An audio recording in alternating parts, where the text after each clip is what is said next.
Hey, there you are. Welcome to Viking Preparedness. I'm Pastor Joe Fox. So, we all like to put stuff away, right? Preparedness, that kind of thing. Stack it high, stack it deep. Well, do you know that it's possible to store too much firewood? Somebody in the Pacific Northwest told me that after a certain amount of time, firewood starts to degrade. Now, I'm sure if it's kept in perfect conditions, that might not be the case. But what we have here is a bunch of wood that we cut down, man, 2013, like February-ish, I think, probably somewhere around there. And we stacked it up here so that we could build these foundations, which is another story that I'll tell you about later. And so I need some wood, right? And I figured I'd start here just to clean this area up because we have plans for this area. And so I come out here and just let me show you how strong Pastor Joe is. Check this out. All right, so you see this log, right? This is my 8-pound splitting maul. Watch how brutally strong I am. Oh!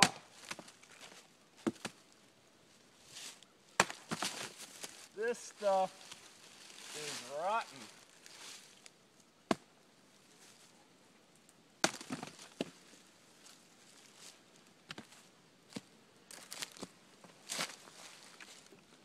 So the good news is I can move on to better wood. I won't be over here because I've got to carry this wood a fair piece to get it to my house. The bad news is, you know, we just waited too long to get to it. We had other wood that was easier pickings, quite frankly. And this wood actually wasn't intended for my house anyway.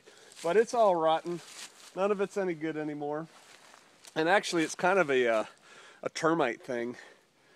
And so, but it's also, hey, it's close to hugelkultur, right? I can hear some of you now, just do hugelkultur. Yeah, I tell you what, you come on out here and dig the ditch to put these logs in. Because digging here ain't like digging elsewhere. So I thought I was going to show you that, but I guess I'll show you something else. Come on, let's go take a walk. So we built these foundations a while ago. I think the summer of, spring, summer of 13, and there's some problems developing in them. Now what I did is somebody came and told me, hey, don't leave those bricks standing exposed to the sky. So I put this treated 2x lumber down on it. But how can I get over there the easiest way? I guess we'll go this way. Come on, we'll walk through the blackberry bushes, which is something else I'm going to clean up today. We don't get out in this part much.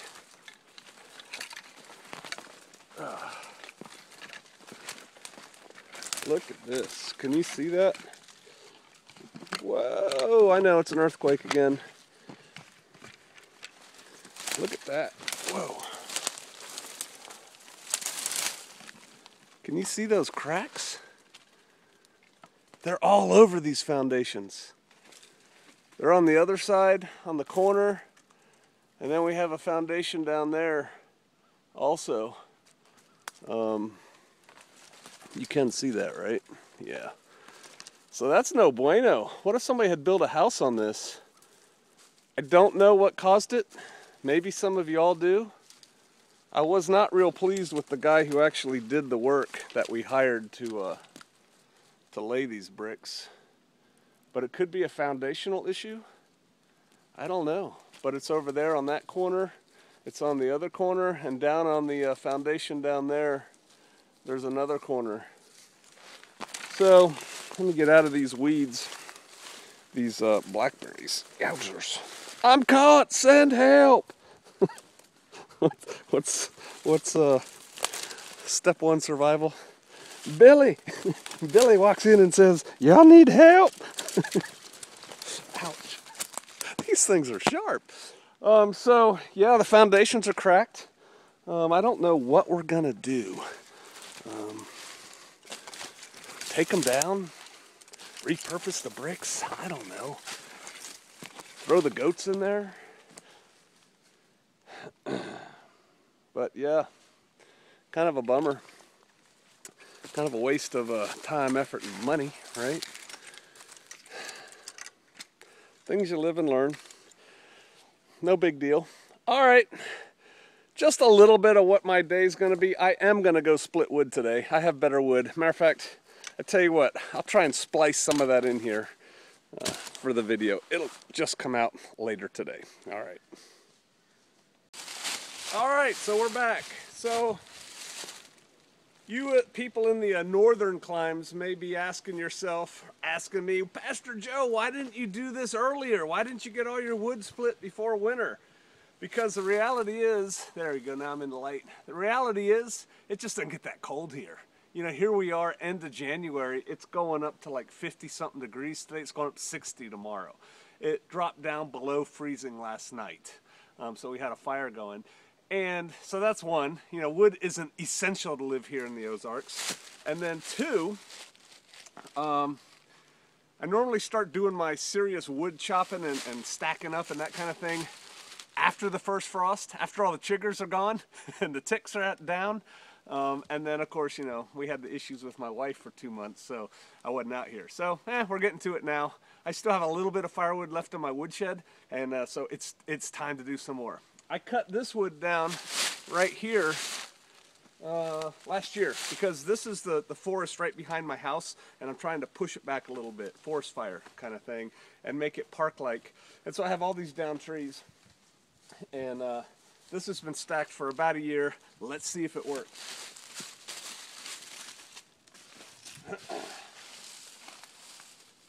I have not done a test split, so we'll see. But it feels solid. It feels a lot different than that other stuff. Oh yeah, that's solid. Good.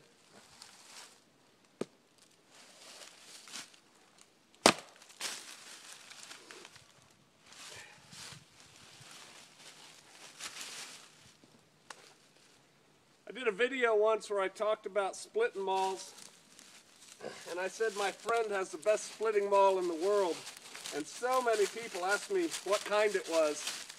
It's a Fiskars, F-I-S-K-A-R-S. That thing's amazing. I might buy one.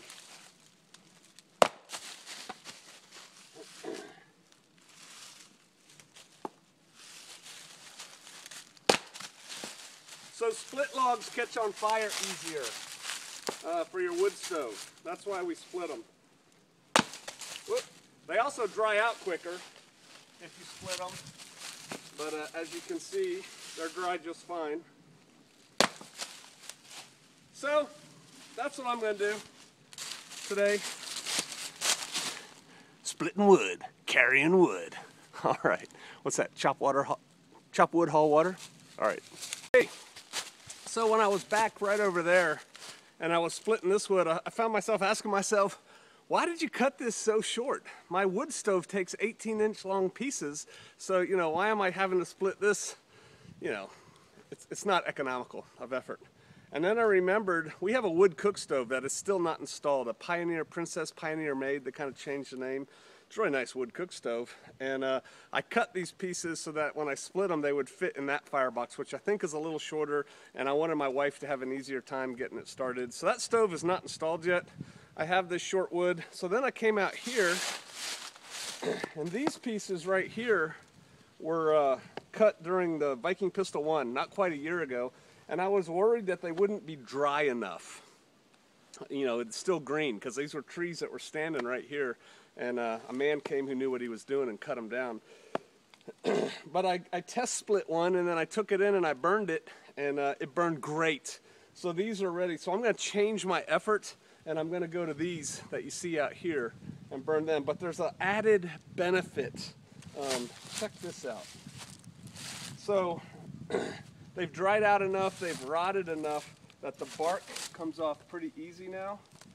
And when I knocked it off, I was thinking, oh, let me get a piece off. Here we go, like that. I was thinking, wow, I can use this stuff for like shingles on a primitive shelter, you know, kind of thing. And I think I'll save them. But I found, and this one doesn't have as many. Let me find one with more. Maybe they like a certain side of it. Yep, see, so that would make a nice shingle, right? Try one more and then I'll just show you what I got. All right, well, the first one I did had about 8.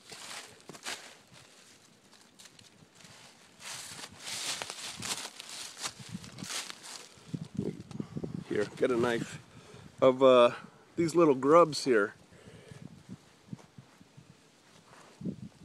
Here we go. Can you see that? These little grubs that are in here? I'm going to feed these to my chickens because they really like the protein from them. Now, I'm a wilderness survival instructor, and before I started eating clean, which is eating the way the Bible tells us to eat, and don't worry, I know all the counter arguments to the arguments because I used to make them, so let's just not go there. I eat clean. I eat according to the Bible. Grubs have more protein in them and fat than beef, right? So in a survival situation, you know, whoop, these things will keep you going, but I don't eat this anymore, and I figure the Lord will provide, and so I won't have to, so I'm going to feed these to my chickens, and then they give me eggs, and I like eggs. All right. Oh, let me show you. I'll split one.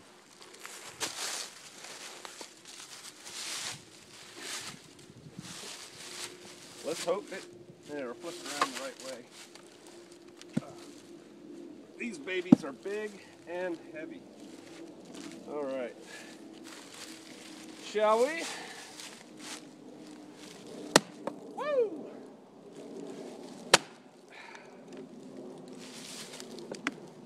Oh, it's going. I heard it.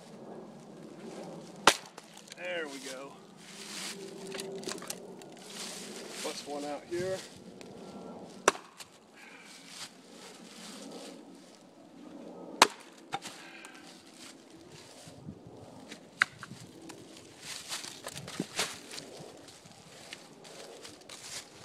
Ah, oak, split, dry. All right.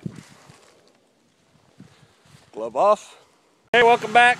The wood splitting continues, and my wife splits wood better than I do. Faster, doesn't sweat as much. I don't think it's as hard on her muscles. Let's go check it out.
right.